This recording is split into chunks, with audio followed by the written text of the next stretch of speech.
Assalamualaikum warahmatullahi wabarakatuh. Alhamdulillah, alhamdulillahirabbil alamin wa bihi nasta'in ala umuri dunya wa dini wa ala sahbihi ajma'in. Allahumma shalli ala Muhammad wa ala Muhammad kama shallaita ala Ibrahim wa ala Ibrahim innaka Hamidum Majid. Para jemaah sekalian yang kami hormati, seperti biasa kita akan melakukan kajian. Dan masih sama seperti minggu lalu bahwa minggu ini kita masih membahas tentang sifat sholat Nabi. Dan bagi jemaah yang belum mendapatkan buku saku yang kecil ini, silakan nanti menghubungi panitia di dekat kameramen. Masih ada 10 lagi. Bagi yang sudah dapat ya nggak usah gitu ya, nanti aja. Terus mungkin dipersiapkan alat tulisnya, buku tulis maupun handphone, dan mungkin bisa agak ke tengah sehingga para ustaz bisa mudah ke hadapan jamaah. Dan insyaallah di akhir kajian nanti setelah Isya, insyaallah ada tanya jawab dan diharapkan pertanyaannya masih sesuai dengan tema yang kita bahas, terutama tema yang nanti spesifik yang disampaikan oleh ustaz. Dan bagi jemaah yang ingin mendonasikan sebagai rezekinya untuk keberlangsungan kajian ini, silakan di grup WA itu ada barcode, silakan di scan, dan bisa juga melalui sunduk-sunduk yang kami edarkan nanti. Demikian saja. Dan bagi anak-anak mungkin bisa diperhatikan karena takut terjatuh karena kita berada di lantai atas. Terima kasih. Assalamualaikum warahmatullahi wabarakatuh.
Bismillah. Assalamualaikum warahmatullahi wabarakatuh.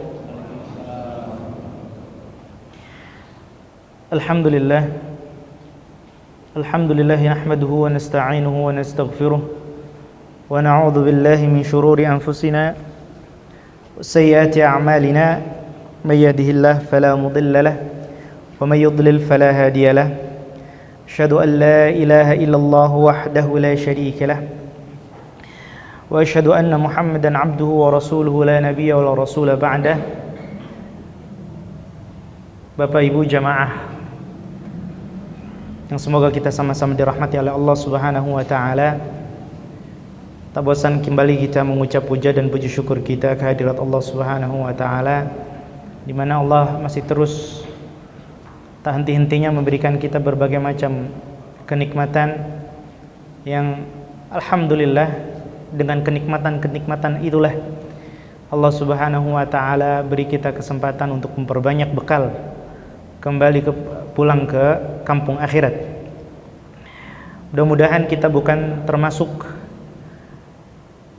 dua golongan atau golongan orang yang disabdakan oleh Nabi Shallallahu Alaihi Wasallam, yaitu golongan orang yang tertipu dalam nikmat Allah. Nabi Shallallahu Alaihi Wasallam bersabda, "Ni'matani maghbunun katsirun fihima minan nas." Dua nikmat banyak orang yang tertipu. Dalam menyikapi dua nikmat tersebut, Lalu Nabi SAW menyebutkannya as-sihhatu wal faragh. Ya. Nikmat sehat dan juga nikmat sempat. Alhamdulillah, Masya Allah. Ya, kita sehat, kita sempat, maka kita datang ya ke tempat yang penuh berkah ini untuk terus memperdalam ilmu warisan Nabi Muhammad sallallahu alaihi wasallam. Salawat serta salam semoga selalu tercurahkan kepada Nabi kita tercinta Muhammad ibn Abdullah, kepada keluarga, istri-istri beliau, ummahatul mukminin, ibunda-ibundanya para orang beriman, pada sahabat beliau dan juga pengikut-pengikut beliau yang senantiasa setia menjalankan dan juga menebarkan agama beliau yang murni ini hingga akhir zaman. Alhamdulillah, kita masih terus menjalani kewajiban kita. Kenapa kita sebut ini kewajiban? Karena pertama, menuntut ilmu hukumnya wajib apabila itu terkait dengan ibadah-ibadah yang wajib. Dan ya, salat adalah hal yang paling wajib setelah tauhid. Maka ilmu tentang salat ya wajib bagi kita untuk menuntutnya. Dalam kitab Sifat Salat Nabi sallallahu alaihi wasallam, tata cara salat Nabi Muhammad sallallahu alaihi wasallam, minat takbiri ila taslim, dari takbir hingga salam, ka'annaka taraha, seakan-akan kita melihat salat beliau, karya Syekh Al-Allamah Muhaddithul Asr Muhammad ibn Nasiruddin Al-Albani. Dan alhamdulillah ya, masalah per masalah sudah kita bahas, dari mulai kiblat ya, dari mulai berdiri sebagai rukun. Lalu kita masuk ke masalah sutrah. Nah, ini persiapan sebelum salat ya, yaitu sutrah, di mana seseorang disyariatkan untuk ya sebelum salat hendaknya dia salat kepada pembatas. Ada sesuatu yang membatasinya antara dia ketika salat, yakni di depannya ada sesuatu ya yang membatasi dia ya ketika salat. Dan kemarin kita sudah bahas beberapa hal ya, bahwa saya Nabi sallallahu alaihi wasallam ya melakukan ini, yaitu meletakkan sutroh atau salat ya menghadap sutroh atau pembatas apapun itu bentuknya ya. Beliau Nabi sallallahu alaihi wasallam lakukan ya ketika apa? Ketika beliau sedang mukim atau tidak safar, ataupun ketika beliau safar dalam perjalanan jauh. Ya. Bahkan ketika beliau bukan hanya sekedar sholat di masjid saja, ketika Nabi SAW sholat di rumah pun beliau pakai sutrah.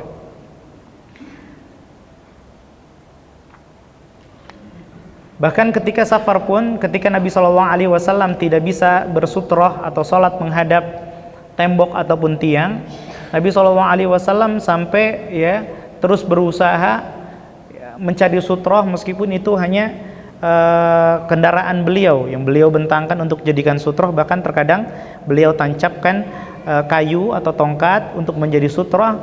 Bahkan subhanallah ya, beliau lepas pelana kendaraan beliau, kemudian beliau jadikan bagian belakangnya yang para ulama menjelaskan panjangnya itu sekitar 1 hasta atau 2/3 hasta untuk dijadikan sutrah. Kemudian kita masuk ke permasalahan ma yaqta'us shalah, hal-hal yang memutus salat. Nanti kita akan jelaskan apa yang dimaksud memutus salat. Ini masih terkait sutrah. Ya, apa yang dimaksud dengan memutus salat? Apakah memutus keabsahan salat sehingga salat batal, atau ya memangkas kesempurnaan salat? Ya, yang dimaksud di sini apa nanti kita jelaskan. Syekh rahimahullahu taala di sini berkata, wa kana yaqul, Nabi sallallahu alaihi wasallam bersabda, yaqta'u salatar rajuli idza lam yakun bainahu wa baina yadayhi ka akhiratir rahli al mar'atu al haid wal himaru wal kalbul aswad. Qala Abu Dzarrin, qultu ya Rasulullah ma balul aswadi minal ahmar? Faqala al-kalbul aswadu syaitan. Nabi SAW bersabda, ya, bisa memotong salat. Nanti kita jelaskan yang dimaksud adalah membatalkan, harus mengulangi salat atau hanya memangkas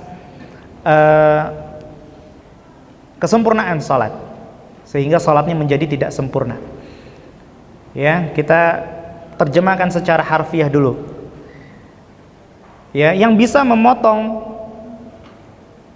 salat seseorang, ya, kalau di depannya tidak ada sesuatu minimal seperti bagian belakang pelana, yaitu setinggi 1 hasta atau 2/3 hasta. Ya, 1 hasta segini, ya, lengkap tulang hasta dengan telapak tangan ditegakkan. Yang 1 hasta, 2/3 hasta hanya tulang hastanya saja. Ya, ini nanti yang disebut ukuran zira'. Karena zaman dulu tidak ada ukuran meter, ya, biasa dengan apa namanya, ini disebut dengan zira'. Ya, ini shibrun, 1 jengkal, shibrun, kemudian zira'un, ba'un, dan seterusnya. Nah, yang bisa memangkas salat seseorang kalau dia tidak ada sesuatu di depannya yang setinggi tadi, ya, 1 hasta atau 2/3 hasta, artinya tidak ada sutroh. Ketika seorang salat dan di depannya tidak ada sutroh, ya, maka salatnya bisa putus. Apa saja yang bisa menyebabkan salatnya putus? Yang pertama, al-mar'atu al-haid, yaitu wanita yang sudah baligh. Haid di sini, haid, wanita yang haid, maksudnya bukan wanita yang sedang haid, namun wanita yang sudah baligh. Wal himar, ya, dan juga keledai. Dan yang ketiga, al-kalbul aswad, yaitu anjing hitam. Maka Abu Dzar, ya, periwayat hadis ini mengatakan, qultu ya Rasulullah, ya, wahai Rasulullah, ma balu al-aswadi minal ahmar? Apa bedanya anjing hitam dengan anjing merah? Apa bedanya anjing hitam dengan anjing merah? Beliau menyebutkan kata merah di sini hanya untuk misal. Maksudnya adalah apa bedanya anjing hitam dengan anjing-anjing yang warnanya enggak hitam, coklat, putih, dan yang lain sebagainya. Faqala, maka kata Nabi SAW, al-kalbul aswadu syaitan. Anjing hitam adalah setan. Ini hadis sahih riwayat Muslim, Abu Dawud, dan juga Ibnu Khuzaimah. Nah, di sini jelaskan, ya, bahwa yang dimaksud yaqta'us shalah di sini memutus salat seseorang, para ulama khilaf. Ya, para ulama khilaf. Ada yang mengatakan, ada yang memaksudkan, ada yang memaknai bahwa yaqta'us shalah, memutus salat di sini adalah memutus keabsahannya sehingga salatnya putus, batal, sehingga harus mengulangi. Kapan? Ketika ada 3 hal ini lewat di depannya. Salat nggak pakai sutroh, ya, di rumah misalnya, tiba-tiba istri lewat, ya, salatnya batal.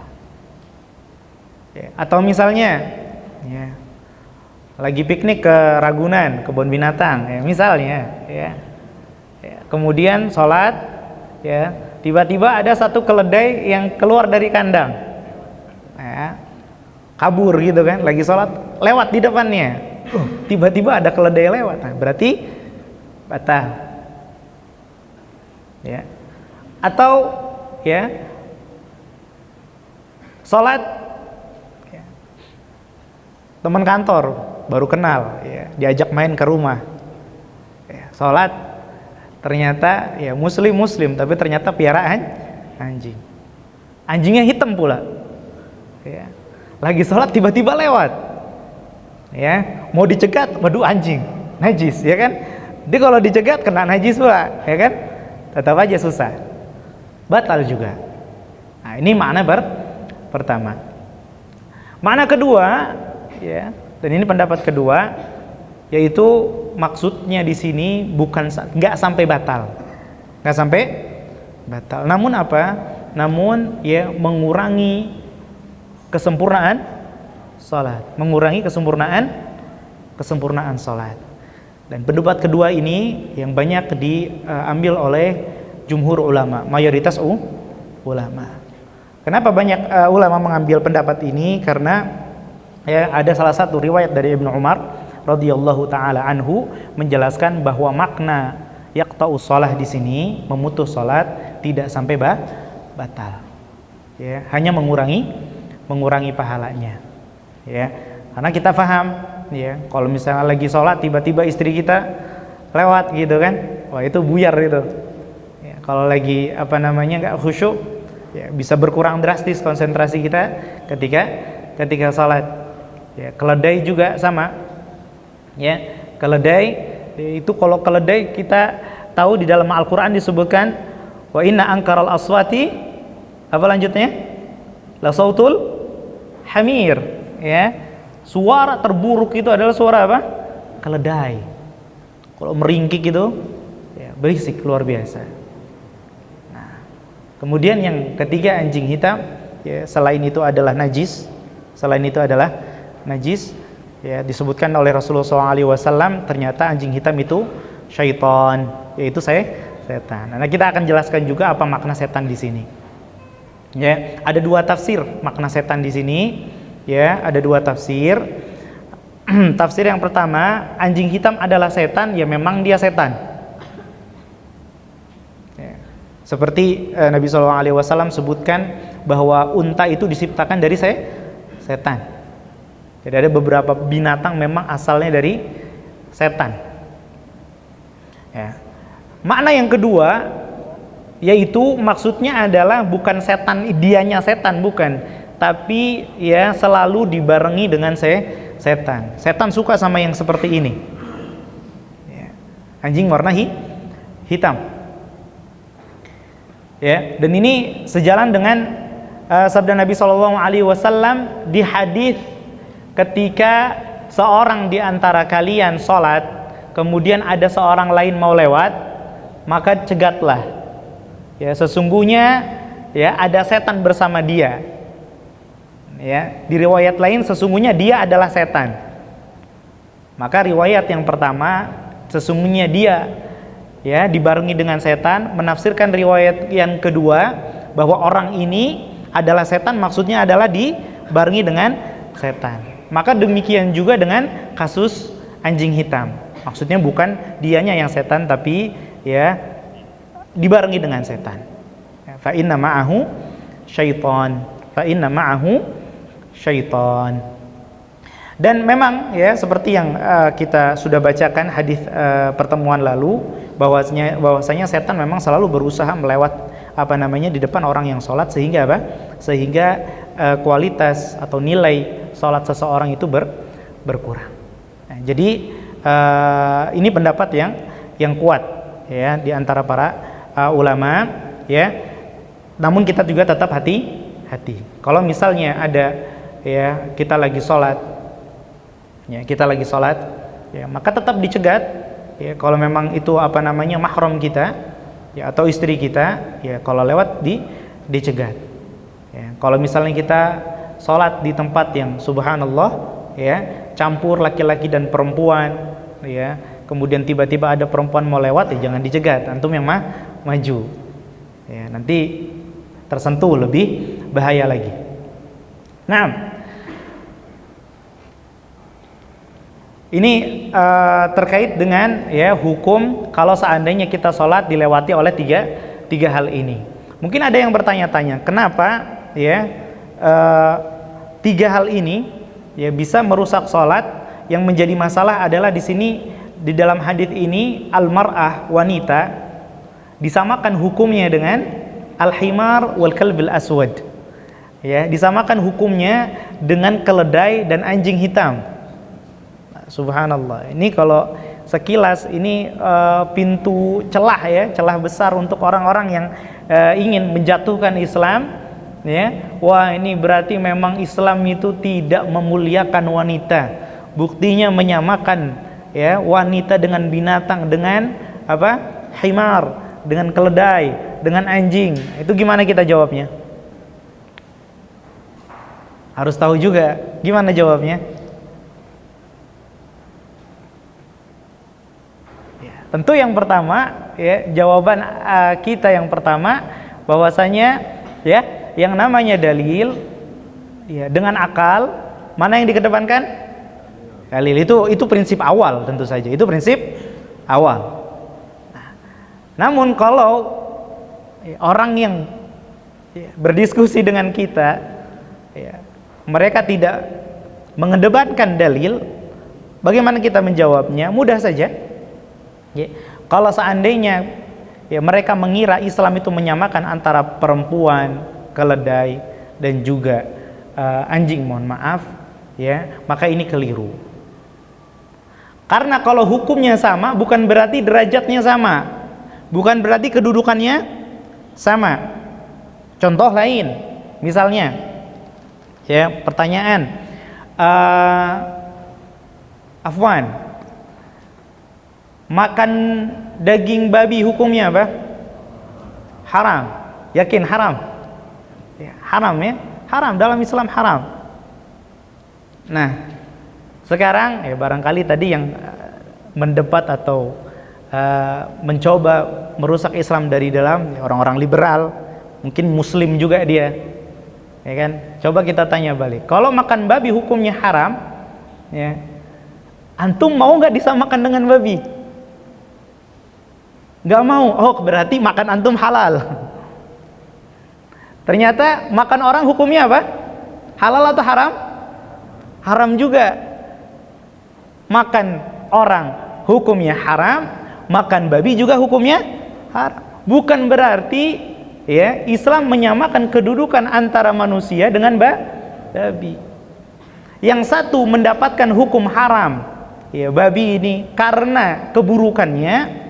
Kalau manusia kebalikannya, ya, dia diharamkan karena kemuliaannya. Walaqad karramna bani Adam.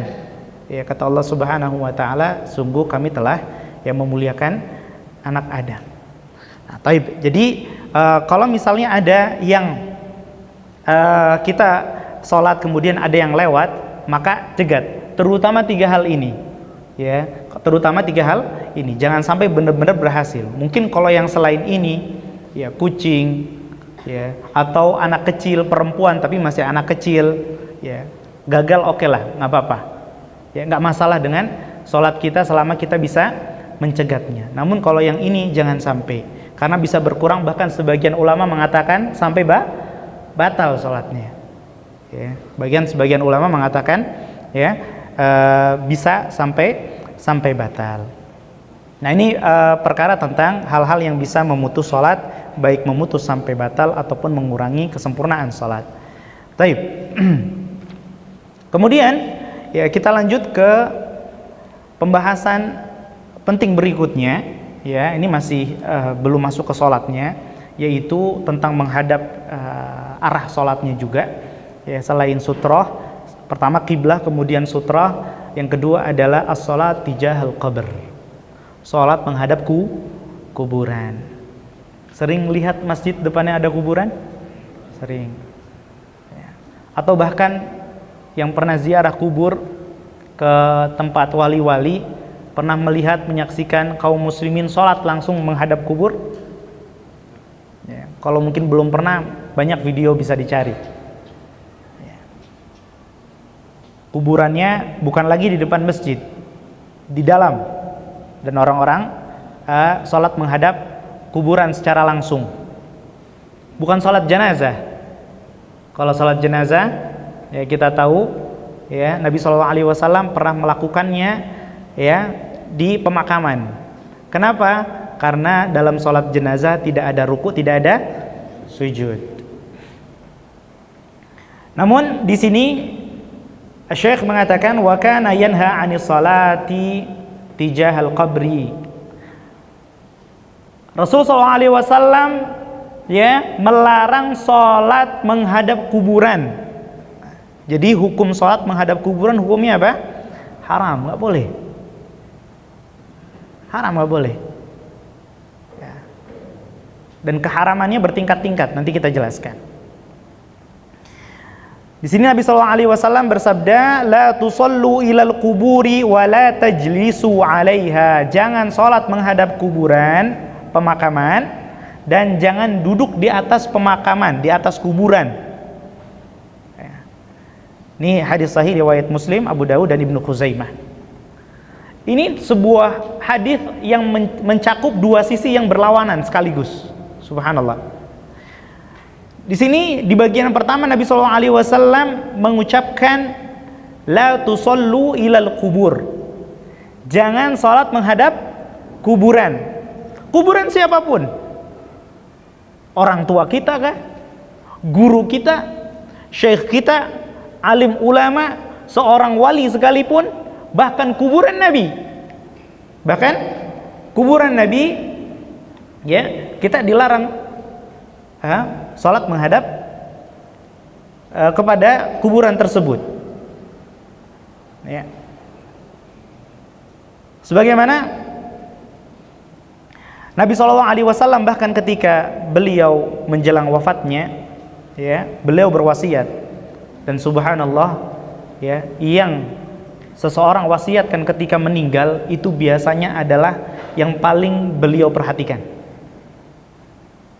Paling beliau perhatikan.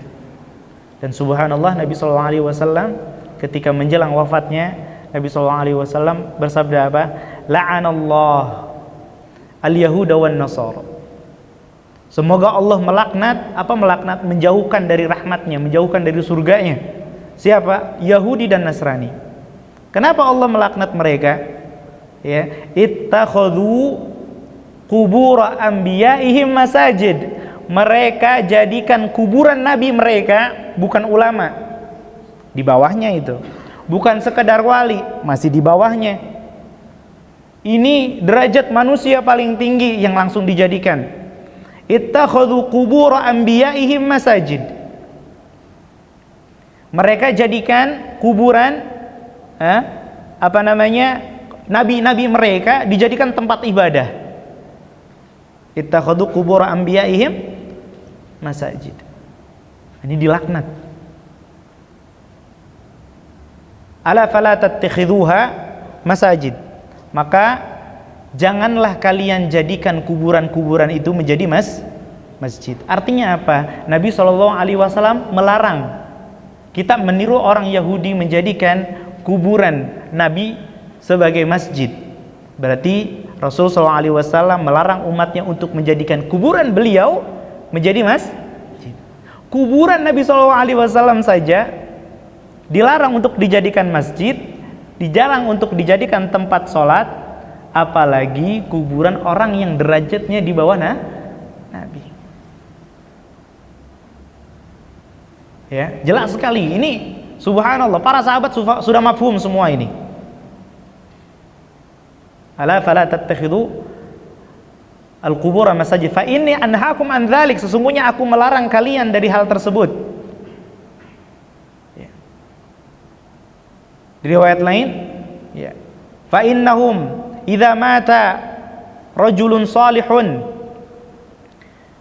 Sesungguhnya orang-orang ahli kitab, ya, orang Yahudi dan Nasrani, kalau meninggal orang soleh di antara mereka, mereka jadikan kuburannya, ya, menjadi tempat ibadah. Wasawwaru tilka suwar.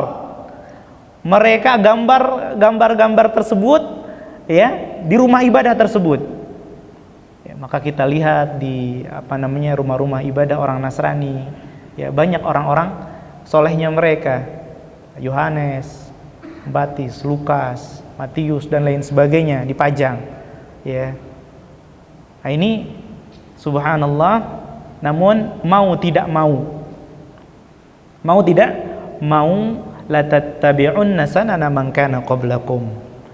Ya, umat ini kalau enggak semuanya, sebagiannya pasti akan ngikuti cara-caranya umat-umat terdahulu. Maka enggak heran. Sedih, betul sedih.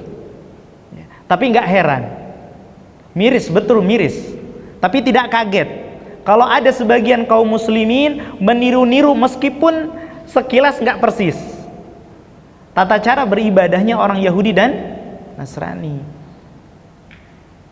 Ya. Mereka mendekatkan diri kepada Allah Subhanahu wa taala ya dengan media apa? Kubur. Dengan media jauh-jauh hari Rasulullah SAW melarang hal tersebut. Kenapa? Karena ini menghantarkan kepada kesyirikan. Bahkan bisa terjadi kesyirikan itu sendiri. Makanya Rasulullah SAW cegat itu. Nah, la tusallu ilal kubur. Ya. Sebesar apapun ta'zim kita, pengagungan kita kepada orang yang ada di dalam kubur, jangan sholat menghadapnya. Ini satu sisi. Di sisi lain, wala tajlisu 'alaiha, jangan duduk di atas pemakaman, jangan duduk di atas kuburan. Setidak kenal apapun kita dengan orang yang di dalam kuburan ini, setidak penting apapun orang ini buat kita, selama dia muslim, jangan duduk di atas kuburannya. Karena seorang muslim itu ya harga dirinya betul-betul Allah jaga, baik sebelum meninggal ataupun setelah meninggal. Jadi Islam itu wasaton, tengah. Sama orang yang mulia kita tidak muliakan di atas haknya secara berlebihan, tidak. Terhadap orang biasa jangan direndahkan. Subhanallah, banyak saudara-saudara kita barangkali kita juga suka lupa, ya, bahkan terjatuh kepada dua hal ini sekaligus di pemakaman-pemakaman kaum muslimin. Kalau kuburannya orang soleh, ya, orang-orang pada sholat menghadap kuburan tersebut. Kalau kuburan pemakaman umum, subhanallah, yang ini lagi gali liangnya, yang ini sedang memasukkan si mayit kepada liang lahatnya, yang lain di mana biasanya posisinya? Cari tempat duduk, kan gitu. Duduknya di mana? Di atas makam, subhanallah. Di atas makam. Terjatuh dalam dua pelanggaran sekaligus. Ini ya berlebihan, tidak boleh. Terlalu meremehkan juga tidak boleh. Ya. Ini ajaran Nabi SAW. Ya, hadis sahih riwayat Muslim, Abu Dawud dan Ibnu Khuzaimah. Nah, jadi dilarang kita sholat ya menghadap kuburan. Ya, kalau misalnya disebutkan bahwasannya keharaman ini bertingkat-tingkat, ya, bisa jadi haram saja, namun bisa jadi ini dosa besar yang tidak terampuni oleh Allah Subhanahu wa taala kecuali dengan taubat sebelum meninggal, alias syirik. Artinya apa? Kalau seandainya seorang sholat menghadap kuburan tanpa rasa pengagungan, tanpa maksud untuk mengagungkan ya orang yang ada di dalam kuburan, maka ini tidak sampai syirik, tapi ini dosa besar. Kenapa dosa besar? Kan sebagian kaum muslimin bahkan sudah dipanggil kiai melakukannya. Maka kembali lagi, wa khairul hadi hadi Muhammadin sallallahu alaihi wasallam. Sebaik-baiknya petunjuk adalah petunjuk Nabi Muhammad sallallahu alaihi wasallam. Hadis sahih sudah datang ke telinga kita, Nabi sallallahu alaihi wasallam mengatakan Yahudi dilaknat itu gara-gara perbuatan ini. Ya, kalau sudah sampai laknat, ya, para ulama mengatakan ciri-ciri dosa besar adalah kalau dosa itu ya digandeng atau dihukum dengan laknat, ya, atau had, yaitu hukuman di dunia seperti dalam Islam ya, hukuman pidana potong tangan atau misalnya dicambuk ya, atau bahkan dieksekusi mati, itu berarti dosa besar, atau diancam dengan azab yang pedih, dengan azab neraka. Kalau disandingkan dengan hukuman-hukuman yang berat ya, maka ini termasuk dosa besar. Makanya hukumnya orang lewat depan orang sholat itu ya, Nabi SAW sandingkan dengan hukuman apa ya, lebih baik berdiri 40 tahun daripada kelewatin orang yang sedang sholat.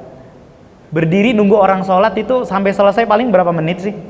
Hitungan detik paling. Okay. Mending berdiri beberapa detik. Kalau seandainya beneran ada orang sholat 40 tahun, itu lebih mending dia berdiri sampai 40 tahun daripada ngelewatin. Maksudnya seperti itu. Ya. Jadi sekali lagi, hukum orang yang sholat menghadap kuburan, meskipun tanpa rasa pengagungan terhadap siapa yang ada di depan kuburan ini, ya, maka ini dosa besar. Ini sholat yang dimaksud adalah sholat yang ada ruku dan sujudnya. Adapun sholat jenazah, maka ini tidak termasuk. Nah, ini jelas sekali hadis Nabi SAW yang mengatakan. Adapun kalau seandainya sampai, ya, dimaksudkan sholatnya ini adalah untuk mengagungkan orang yang ada di makam tersebut, misalnya pemandu makamnya bilang, mas sholat dulu mas, ya, hormati dulu ini wali Allah misalnya. Oh gitu pak ya, harus sholat dulu ya. Akhirnya dia sholat, ya, untuk mengagungkan. Ini bisa terjadi dalam kesyirikan. Karena sholat itu ibadah untuk mengagungkan siapa? Allah Subhanahu wa ta'ala. Kalau ada suatu ibadah yang harusnya ditujukan untuk Allah Subhanahu wa ta'ala, kemudian ditujukan kepada selain Allah, inilah definisi syirik. Sarful ibadati li ghairillah, memalingkan ibadah kepada selain Allah. Nah, ini bahaya. Ya. Jadi sholat menghadap kuburan, enteng-entengnya tetap berat. Ya, maka kita hindari sholat menghadap kuburan. Nah, ini mengenai sholat menghadap kuburan. Nah, ini barangkali ada pertanyaan-pertanyaan tentang ini, nanti kita bahas lebih rinci di sesi pertanyaan barangkali.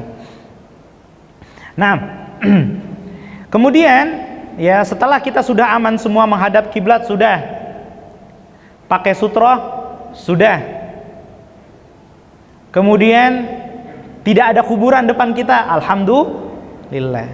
Maka yang berikutnya adalah niat. Oh masya Allah, ini sudah mulai masuk pembahasan yang cukup berbobot ini ya. Niat, masalah niat dalam sholat. Ya, di sini Syekh mengatakan wa kana sallallahu alaihi wasallam yaqul innamal a'malu binniyat. Sesungguhnya amalan itu bergantung pada niatnya. Wa innama likulli imri'in ma nawa, dan seseorang itu hanya akan mendapatkan apa yang dia niatkan. Ya. Di sini para ulama menjelaskan bahwa yang namanya niat itu hukumnya wajib. Niat hukumnya wajib, harus. Enggak boleh kita sholat enggak ada niat. Namun yang menjadi pertanyaan, ya, bagaimana cara melakukan niat? Bagaimana cara melakukan niat? Ya, ada yang mengatakan niat cukup di hati, betul? Ada juga yang mengatakan enggak, niat itu harus diucapkan. Ya, gimana niat sholat? Ada yang hafal? Nawah itu enggak ada. Usolli. Nah, kalau nawah itu puasa. Ya. Nah, apakah niat itu harus diucapkan? Ini kan pertanyaan besar. Ya. Secara banyak saudara kita kaum muslimin, ya, sebagian tidak, ya, kontra dengan melafadzkan niat, sebagian lagi pro. Karena memang banyak, ya, ada beberapa ulama menyebutkan dalam kitab-kitab mereka tentang melafadzkan niat. Lalu bagaimana sebenarnya tentang pelafadzan niat? Ya, tentang pelafadzan niat, kalau kita tarik sejarah, ternyata, ya, pelafadzan niat ini, ya, baru dikemukakan pendapatnya oleh kalangan ulama Syafi'iyah al-mutaakhirin, yang akhir-akhir. Bukan al-mutaqaddimin, bukan yang terdahulu. Terlebih lagi para tabi'in atau terlebih lagi para sahabat. Ya. Siapa yang pertama kali mengemukakan pendapat ini? Al-Imam An-Nawawi. Ya, bukan beliau ya. Al-Imam An-Nawawi seorang ulama besar dalam mazhab Syafi'i rahimahullahu taala. Beliau ketika mensyarah kitab Al-Muhadzab, dalam kitab Syarah Al-Muhadzab, beliau menukilkan perkataan Asy-Syirazi, Al-Imam Asy-Syirazi, ya, ulama besar Syafi'i juga, seniornya Imam An-Nawawi. Apa perkataan Al-Imam Asy-Syirazi? Ya, beliau mengatakan, wa ba'du ashabina man yara bistihbabit talaffudz bin niyyah. Ya, sebagian ulama-ulama kami, yakni ulama madhab Syafi'iyah, ya, ulama madhab Syafi'iyah berpendapat bahwa melafadzkan niat hukumnya sunnah. Melafadzkan niat hukumnya sunnah. Nah, Imam An-Nawawi menjelaskan yang dimaksud ba'du ashabina, sebagian ulama madhab Syafi'i di sini adalah beliau Abu Abdillah Az-Zubairi, Abu Abdillah Az-Zubairi Asy-Syafi'i. Dan apa kata Abu Abdillah Az-Zubairi, ya, atau lanjutan dari perkataan Al-Imam Asy-Syirazi, ya, wa laisa bi syai'in wa li anna niyyata mahalluhal qalb. Pendapat ini tidak ada dasarnya. Karena apa? Karena yang namanya niat itu tempatnya di hati. Dan kalau kita buka buku-buku ulama-ulama madhab, semua ulama sepakat kalau ada orang mau sholat niatnya di hati sudah cukup, ya. Bahkan ulama-ulama Syafi'iyah juga mengatakan seperti itu. Kalaupun seandainya diucapkannya beda, usolli sholat al-isya, ternyata dia maghrib, maka yang dianggap yang di hati, nggak masalah yang diomongkan itu, yang penting yang di hati. Makanya mereka paling banter mengatakan hukumnya sunnah, melafadzkan niat paling banter hukumnya sunnah. Namun ini dibantah oleh Al-Imam Asy-Syirazi itu sendiri, bahwasanya walaisa bisyai'in, hanya saja ini tidak ada landasannya. Namun dijelaskan oleh Imam An-Nawawi bahwa sebenarnya ada landasannya. Landasannya adalah perkataan Al-Imam Syafi'i. Landasannya adalah perkataan siapa? Al-Imam Asy-Syafi'i dalam kitabnya Al-Um. Al-Imam Asy-Syafi'i mengatakan apa?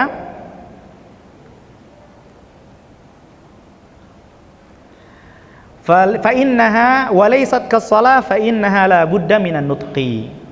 Hal yang seperti ini tidak seperti halnya dengan salat, karena dalam salat, ya, harus diucapkan. Makanya kalau kita lihat, ya, kalau kita ngaji beberapa kitab, ada yang menjelaskan semua hal di dalam sholat harus diucapkan, termasuk niat. Nah, ini dasarnya adalah perkataan Imam Asy-Syafi'i.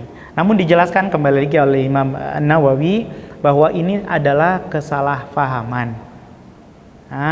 Wa hadza ghalatun ala qailihi. Ini adalah kesalahpahaman. Salah pahamnya di mana? Salah fahamnya maksudnya di sini walaysat kas-shalah, ini dalam bab haji, ya, dalam bab haji, ya, fa innaha la budda min nutqi. Di sini yang harusnya diucapkan itu adalah takbir, bukan niat, ya. Jadi ada dasarnya, namun ternyata itu berangkat dari kesalahpahaman terhadap perkataan Imam Asy-Syafi'i. Kalaupun itu benar, ya, yang dikatakan itu benar-benar dikatakan oleh Imam Syafi'i, pun belum cukup untuk menjadi dalil. Ini kasus di satu mazhab saja, ya, di ilmu mazhab Syafi'i. Adapun di mazhab-mazhab yang lain nggak ada yang membahas tentang mengucap niat. Nah, kalau seandainya betul mengucap niat itu hukumnya sunnah, ya, pertanyaan berikutnya, lafaz-lafaz niat yang tersebar di kalangan kaum muslimin itu kira-kira yang menyusun siapa? Yang menyusun siapa? Ulama, sahabat, atau Nabi Muhammad SAW? Ya. Kalau yang menyusun Nabi Muhammad SAW, tentu ada riwayatnya, dan kita nggak boleh menjelisihinya. Ya. Kalau kita ternyata yang meriwayatkan adalah yang menyusun adalah para sahabat, ya, tentu akan diriwayatkan juga dari para sahabat, dan lafadznya pasti ada para sahabat menyusunnya. Tapi ternyata subhanallah, ya, lafadz-lafadz itu baru ada beberapa kurun waktu belakangan saja. Ya. Kalau seandainya mengucap niat itu sunnah, ya. Kalau sunnah kan berarti diperintahkan, tidak? Diperintahkan. Kalau diperintahkan pasti ada ucapan dari Nabi SAW atau minimal perbuatan dari Nabi Muhammad SAW. Sepakat para ulama, nggak ada yang nemu. Ya. Jadi ini sekali lagi berangkat dari kesalahpahaman. Taib, itu seputar niat. Jadi kembali ke kesepakatan ulama bahwa niat dengan hati itu cukup. Sudah masuk Isya. Taib, nanti kita lanjutkan ba'da Isya. Hadza wa sallallahu ala nabiyyina Muhammad wa ala alihi wa sahbihi ajma'in. Taib, bismillahirrahmanirrahim. Alhamdulillah wa kafa, wassalatu wassalamu ala nabiyillah mustafa wa ala alihi wa sahbihi wa man ittaba, amma ba'd. Sebelum buka sesi tanya jawab, ada beberapa hal yang ingin Anda sampaikan. Yang pertama terkait sutrah tadi. Ya, kemarin sempat ada pertanyaan, yaitu adakah batas seseorang mencegah orang yang melewati di hadapannya? Ya, adakah batas seseorang mencegah orang yang melewati di hadapannya? Ternyata ini dijelaskan oleh Syekh Muhammad bin Shalih Al-Utsaimin dalam Syarh Al-Mumti', ya, syarah berhirab terhadap kitab Zadul Mustaqni', yaitu beliau menyebutkan bahwasanya seorang, ya, haknya seseorang yang sedang sholat adalah, ya, antara dia dan tempat sujudnya, di mana dia letakkan kepalanya sujud, maka disitulah hak dia. Artinya lebih dari tempat sujud itu dia tidak berhak untuk mencegat orang sholat meskipun tidak, ya, menggunakan sutrah. Ya, jadi kalau misalnya ternyata di masjid ada orang yang sedang sholat tidak menggunakan sutrah, ya, kemudian kita mau melewatinya selama lebih dari tempat sujud dia atau lebih dari jangkauan dia, ya, maka boleh melewatinya, ya, maka boleh melewatinya. Ini satu, ya. Nah, ini terkait juga dengan yang tadi, ya, tiga hal tadi yang melewat di depan kita. Ya, kalau misalnya lewat ternyata wanita yang sudah dewasa atau baligh atau haid, ya, kemudian yang keledai dan juga anjing hitam lewat di depan kita namun jauh, ya, atau di balik sutrah, ya, maka ini tidak perlu dikhawatirkan, ya, karena itu tidak mempengaruhi apapun dalam salat kita. Dan ini pendapat yang dipilih oleh beliau dan juga Syekh Abdul Aziz bin Baz dan ulama yang lainnya. Wallahu taala a'la wa a'lam. Kemudian, ya, dalam masalah salat tijahul qabr, ya, salat menghadap kuburan, kemudian kita mendapati fenomena sebagian kaum muslimin berziarah kuburan, kemudian langsung menimpali, ini orang sesat, ahlu bid'ah, syirik dan seterusnya. Nah, namun tigakah kita bercermin terhadap diri kita, ya, mengatakan orang melakukan pelanggaran dalam masalah kuburan, sudahkah kita melaksanakan sunnah dalam masalah kuburan? Ya, terakhir ziarah kubur kapan? Aduh, nggak tahu kapan. Tahun lalu, bulan lalu, pekan lalu, lebaran, ya, cuman pas lebaran aja, setahun sekali, subhanallah. Nah, padahal Nabi SAW pernah menyabdakan, kuntu nahaitukum an ziyaratil kubur, dulu aku pernah melarang kalian wahai para sahabatku dari ziarah kubur. Kenapa? Karena di awal Islam khawatir akidahnya belum terlalu kokoh, ya, khawatir ada kesalahpahaman berziarah kubur sehingga adat istiadat kaum jahiliyah terbawa. Maka di stop sama Nabi SAW. Begitu akidah kaum muslimin sudah kokoh, sudah kuat, maka Nabi SAW menyabdakan apa? Ala fazuruha, ziarahilah kubur. Fa innaha tudzakirukumul maut. Sesungguhnya ziarah kubur itu akan mengingatkan kita kepada kematian. Subhanallah. Ya, maka enggak heran kata para ulama apa? Kalau ada satu sunnah tidak dihidupkan di tengah kaum muslimin, nih ya, maka hukumannya dihukum kita. Hukumannya apa? Maka akan hiduplah pelanggaran sunnah yang semisal. Pelanggaran sunnah yang semisal. Jadi kesalahan-kesalahan, pelanggaran-pelanggaran yang dilakukan oleh sebagian kaum muslimin itu biang keroknya kita. Karena kita tidak melakukan yang benar. Karena kita tidak melakukan yang benar, sehingga orang pengen ziarah sunnah. Ya, banyak dalil menyebutkan. Bahkan Nabi SAW kalau ziarah itu malam hari. Sekarang orang kalau ke kuburan malam-malam mau ngapain itu? Cari wangsit, ya kan? Mau uji nyali kan gitu. Dan lain sebagainya. Yang enggak sunnah yang terjadi. Yang enggak sunnah yang terjadi. Ya karena sunnah-sunnahnya enggak kita hidupkan. Kuburan kita dikunci, enggak boleh dimasuki kecuali hari-hari tertentu. Ya, subhanallah. Maka ya pegang erat kaidah para ulama, ya kalau seandainya ada sunnah yang tidak kita hidupkan, maka akan hiduplah pelanggaran sunnah, atau mungkin bahasa lugasnya akan tumbuh, akan hidup bid'ah yang semisal. Ya. Maka kita mulai dari diri kita, ya sebelum kita nunjuk-nunjuk dan lain-lainnya. Nggak boleh mengkhususkan satu surat untuk dibaca pada malam tertentu. Kitanya ya hatam Al-Quran sebulan sekali, sepekan sekali, ya. Atau pas Ramadan aja, kan gitu. Nah ini yang perlu kita waspadai. Ya jangan sampai kita mengurang-urangi atau jauh melihat ya, perbuatan orang lain, namun perbuatan kita yang ke dalam ini ya kita abaikan. Kita abaikan. Allahumma musta'an. Nah, itu tentang salat menghadap kuburan. Dan kemudian juga tentang niat. Ya, tentang niat ini, iya bolehlah kita katakan, dan memang harus kita katakan bahwa niat itu tempatnya di hati, tidak perlu diucapkan, karena ya ketika Nabi SAW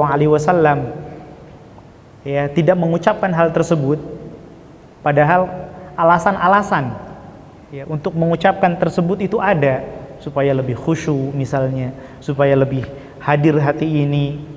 Itu kan juga dibutuhkan oleh para sahabat zaman dahulu. Oh enggak, sahabat kan imannya udah luar biasa. Tapi ternyata di zaman para sahabat ada kok orang yang sholat ternyata ngomong juga, bicara, ditegur sama Rasul. Artinya kebutuhan itu tetap ada. Tapi ternyata Rasulullah SAW ya, tidak melakukan hal tersebut. Memang tidak perlu. Kalau misalnya ada yang mengatakan, ya siapa bilang mengucapkan niat itu nggak boleh. Jangankan mengucapkan niat sebelum sholat, baca WhatsApp sebelum sholat hukumnya apa? Boleh nggak? Yang biasa baca WhatsApp dulu, sempetin ada notifikasi buka dulu sebelum sholat, boleh nggak? Boleh kan? Ada yang mengharamkan? Nggak ada yang mengharamkan. Baca WhatsApp aja boleh, kenapa niat nggak boleh? Gimana tuh jawabnya?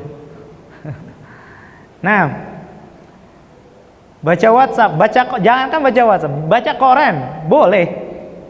Ya, nonton YouTube dulu sebelum sholat juga boleh. Yang jadi masalah adalah kalau seandainya baca WhatsApp-nya ya dihukumi sunnah. Sunnah sebelum sholat membaca WhatsApp, ini masalah. Ya, menambah rangkaian baru dalam ibadah. Ya, menambah rangkaian baru dalam ibadah. Namun di sisi lain, jangan sampai ketika kita tidak mengamalkan pelafazan niat, kemudian kita tidak ada perhatian dalam masalah niat. Para ulama kenceng masalah niat ini. Yaitu apa? Ihdharun niyah. Menghadirkan niat. Apa maksudnya menghadirkan niat? Menghadirkan pikiran kita, jiwa kita sebelum sholat. Para salaf yang katanya, salafi pakai Y lagi, masya Allah, makin kenceng kan gitu. Para salaf itu subhanallah, ketika selesai wudu, baru mau wudu atau setelah selesai wudu, gemeter. Kenapa gemeter? Subhanallah. Ya. Karena jiwanya hadir, hatinya hadir sebelum sholat. Grogi. Kenapa? Mau menghadap Allah Subhanahu wa ta'ala. Makanya sholatnya subhanallah. Ya. Ini yang dimaksud oleh Allah Subhanahu wa ta'ala, innas salata tanha 'anil fahsya'i wal munkar. Salat itu bisa mencegah seseorang dari perbuatan keji dan perbuatan yang mungkar, yang tidak baik. Tapi kalau kita salatnya nggak usah niat, asal salat, ya, ternyata entah ketika salat kemana pikirannya, pas mau salam baru nyadar dia lagi salat. Subhanallah. Udah salam aja. La haula wala quwata illa billah. Padahal dia munfarid, salat sendirian pula. Apalagi kalau jadi makmum. Nah, ini juga catatan juga. Ya. Karena kalau kita belajar ilmu, makin banyak menelaah hadis, ya, yang seharusnya terjadi, ya, bukan jauh memandang ke yang lain. Oh, itu salah, ini salah, wah ini bid'ah, ini sesat dan lain sebagainya. Tidak, memandang ke dalam, jauh ke dalam. Ya, bukan berarti kita tidak amar ma'ruf nahi munkar, tetap jalan.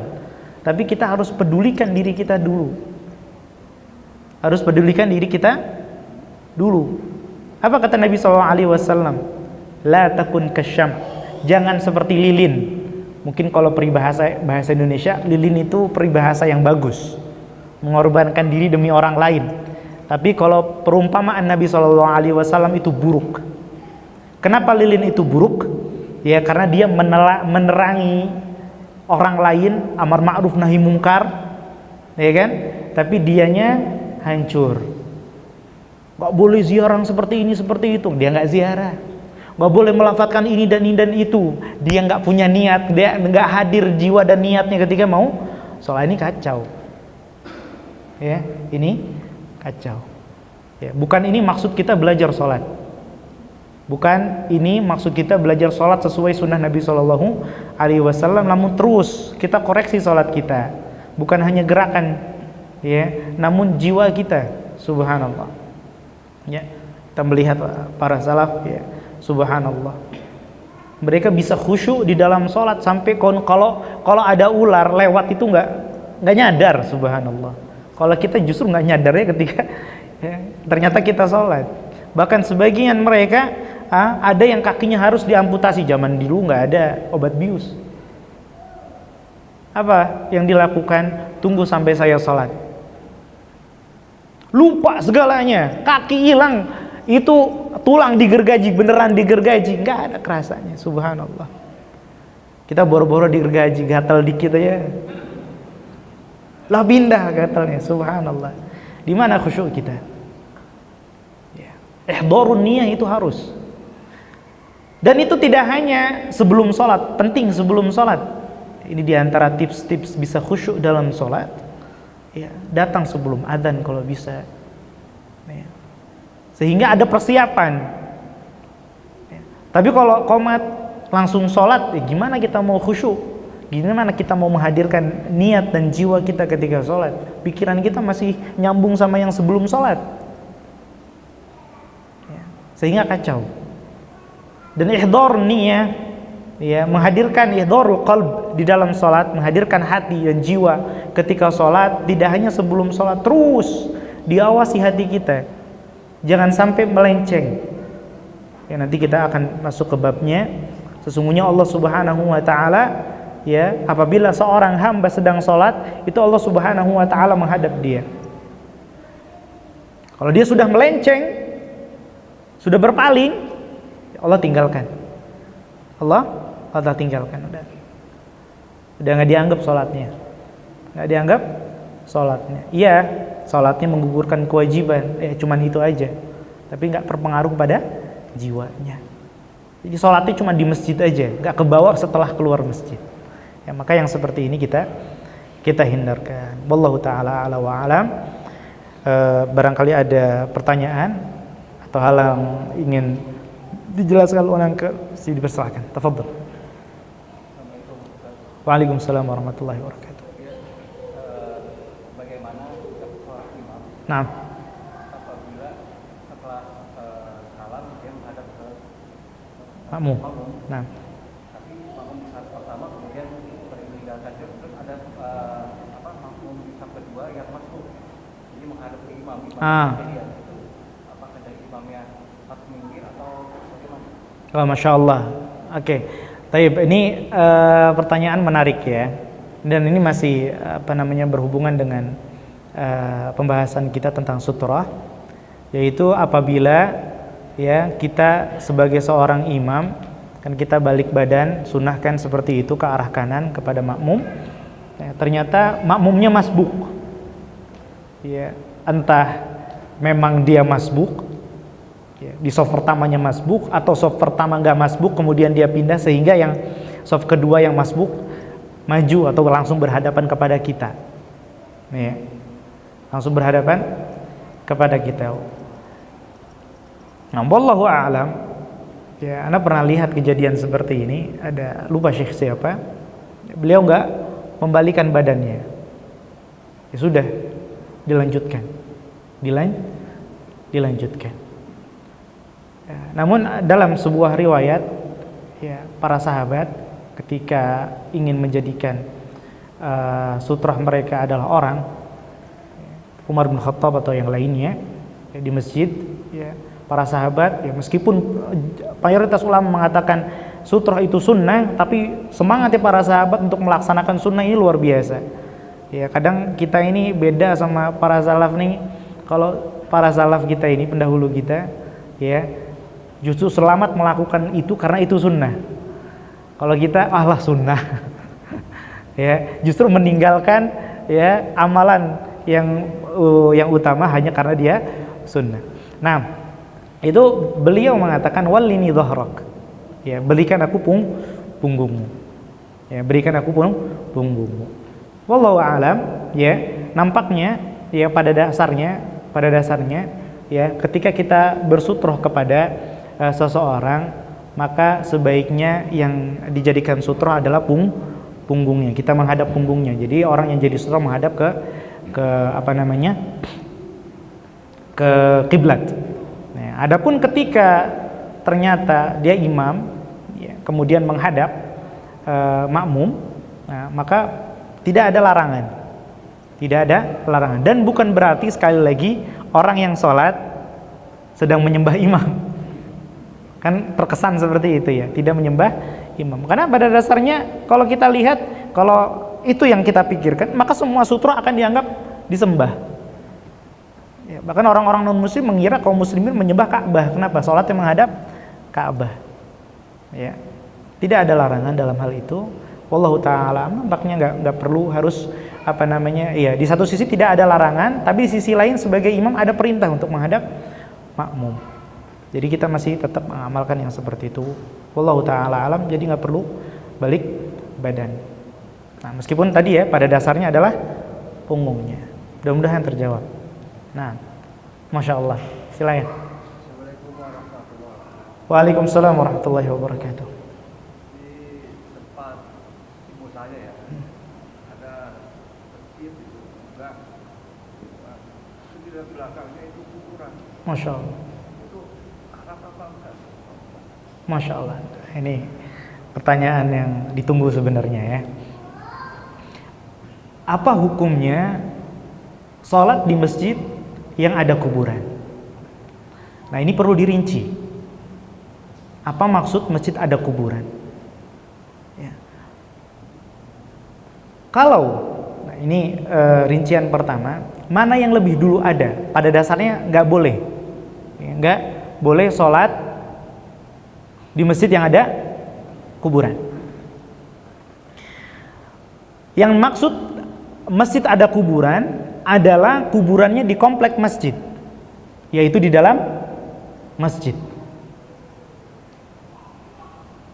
di lingkungan masjid, ya, di dalam tembok masjid, di dalam pagar masjid, mau itu di depan, di samping, di belakang. Kalau itu masih komplek masjid, maka dilarang sholat, ya, bagaimanapun juga.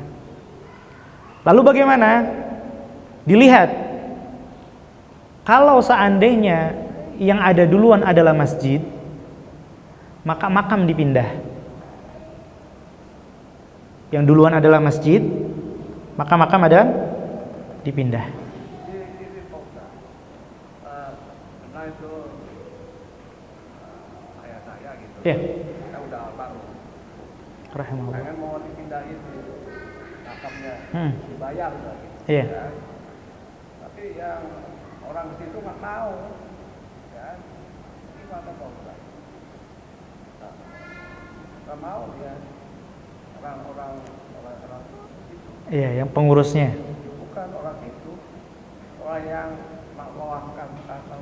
Oh. Soalnya itu kuburan istrinya, keluarganya gitu. Posisi kuburan di depan masjid ini masih satu pagar dengan masjid berarti? Bukan, ya kayak gitu. Tapi belakangnya di tembok kan. Belakangnya di kuburan.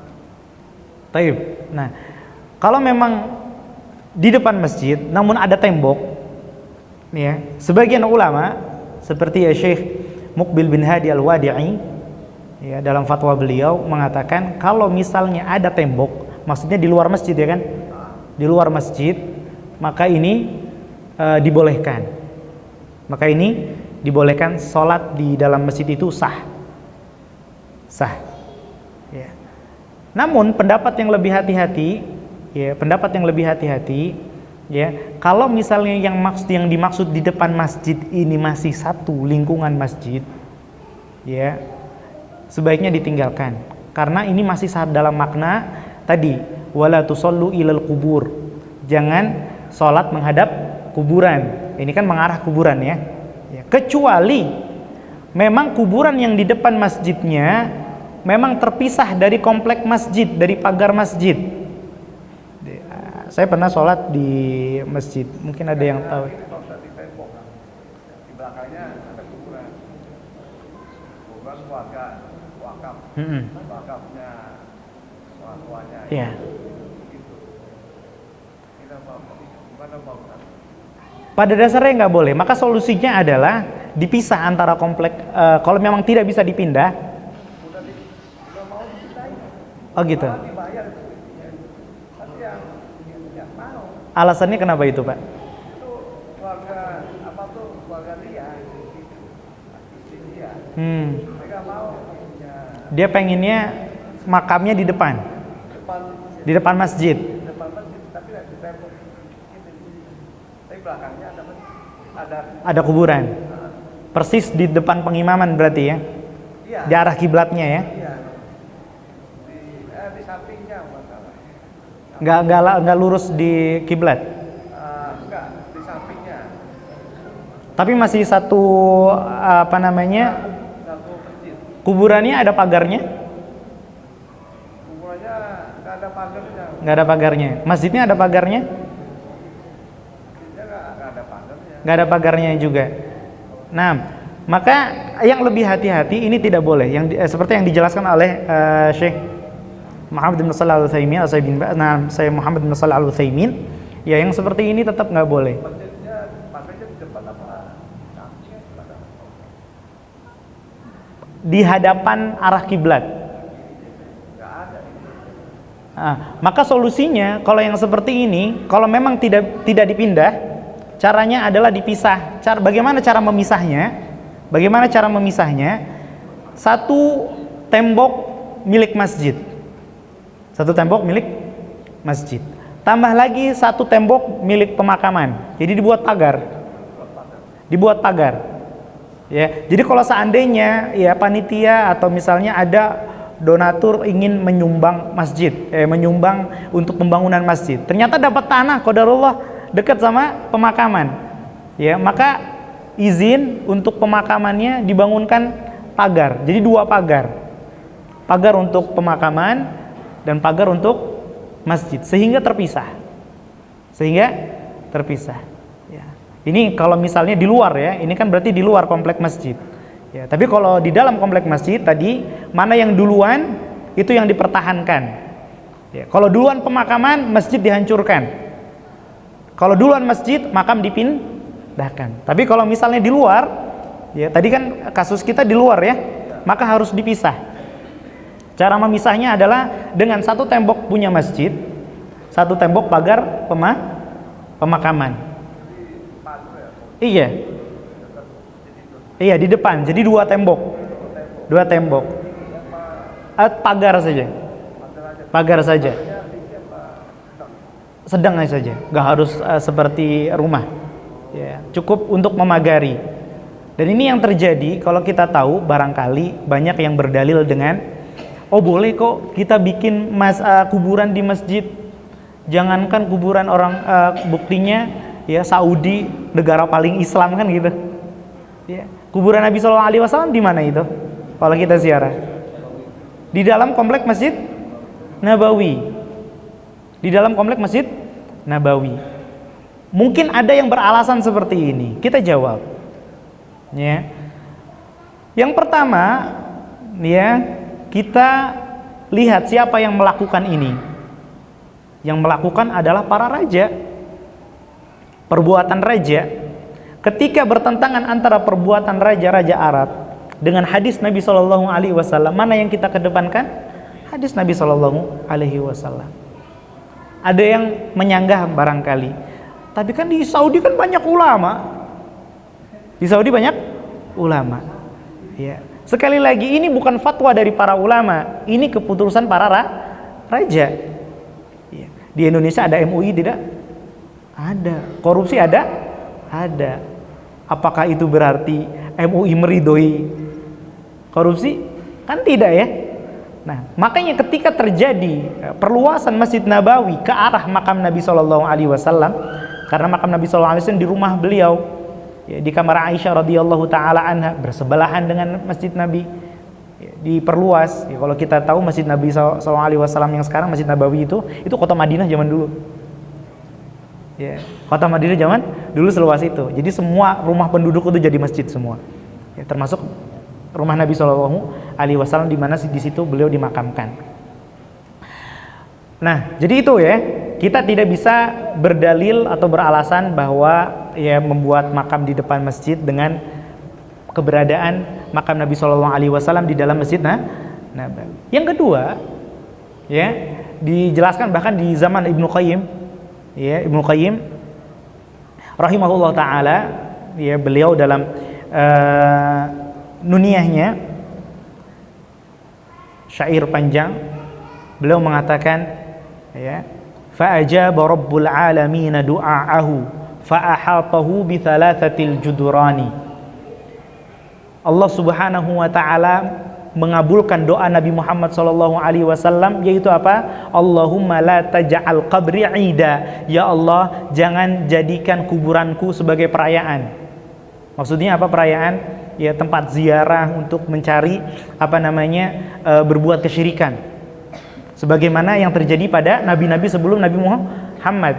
Nabi SAW nggak mau itu terjadi. Ya. Bagaimana Allah mengabulkannya? Kata Ibnu Qayyim, fa'ahatahu bi thalathatil judurani. Pemakaman Nabi SAW itu dikelilingi 3 tembok. Satu tembok masjid, satu tembok makam, ya, satu lagi, ya, adalah tembok pemisah antara makam dan masjid. Jadi dihukumi terpisah dari masjid. Oleh karenanya, kalau misalnya tadi ada kasus seperti itu, susah untuk pindahkan pemakamannya, ya, maka dibatasi dengan tembok, pagar. Iya, dengan pagar. Ya. Semoga Allah mudahkan. Baik. Oke, silakan. Ini masalah niat. Masya Allah. Kapan niat itu dilakukan? Contoh, kan kita mendengar azan. Betul. Begitu dengar azan, kita wudhu, itu kan sudah otomatis mau niat sholat pagi. Betul. Apakah itu sudah termasuk niat? Niat. Atau harus diucapkan pas mau sholat? Ini pertanyaan menarik ini ya. Ya, kapan kita niat? Ya, kapan kita melakukan niat? Apakah ketika mendengar azan, mendengar iqamah, atau menjelang melakukan sholat? Ya, kembali lagi niat tempatnya di hati, dan ini kesepakatan para ulama. Ya, yang menjadi permasalahan tadi mengucapkannya, ya kan? Bahkan yang mengucapkannya, yang mengatakan boleh diucapkan pun, ya, dia juga mengatakan kalau tidak diucapkan maka cukup dengan di hati. Pertanyaannya kapan dilafadzkan? Para ulama menjelaskan bahwa ya, yang namanya niat itu adalah al-azmu al-muqaran bil fi'il. Al-azm al-muqaran bil fi'il. Disebut niat adalah kemauan yang diikuti perbuatan. Kemauan yang diikuti perbuatan, artinya beriringan. Ya. Tapi kalau misalnya saya mau sholat udah adzan, tapi dia masih duduk aja, maka ini belum dianggap niatnya, belum bergerak. Ya. Tapi kalau dia sudah saya mau sholat, kemudian dia berdiri, kemudian dia wudhu, kemudian berangkat ke masjid, maka ini dia sudah melakukan niat. Jadi kapan kita berniat? Kembali ke pengertian niat itu, al-azm al-muqarran bil fi'l, yaitu keinginan kuat yang dibarengi dengan perbuatan. Kan sering kita ya bilang, oh kalau kita niat kebaikan maka dapat ganjaran, dapat pahala. Niat yang seperti apa? Ya, artinya niat yang sudah diusahakan. Kalau cuma pengen-pengen itu namanya amani. Ya, itu angan-angan. Makanya kata Nabi SAW, ya al-imanu laisa bil amani. At-taqwa hahuna. Takwa itu di sini. Yang namanya iman nggak bisa dengan angan-angan. Pengen haji, pengen aja.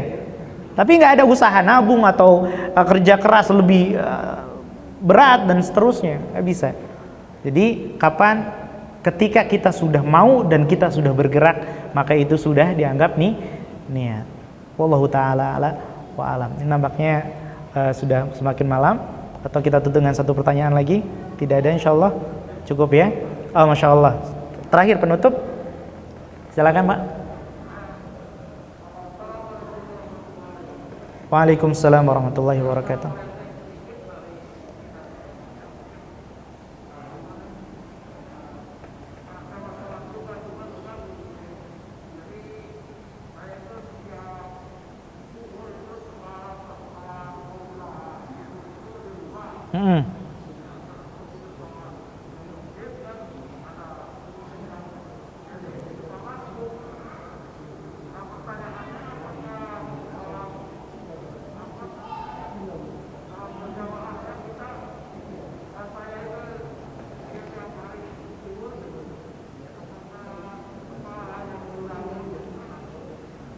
Oke, insyaallah saya tangkap pertanyaannya.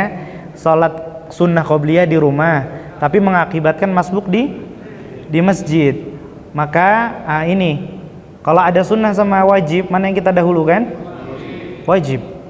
Mungkin kita tergiur dengan dan ini bagus, tergiur dengan pahala-pahala sholat qobliyah, ya dibangunkan rumah di surga. Sholat sunnah 2 rakaat sebelum masjid, lebih baik dunia dan seisinya. Ini pahala sunnah, apalagi pahala wajib. Maka yang dikedepankan adalah wajib. Ya, oleh karenanya ketika khutbah Jumat, imam sedang khutbah, ya, masuk, kita sedang adzan.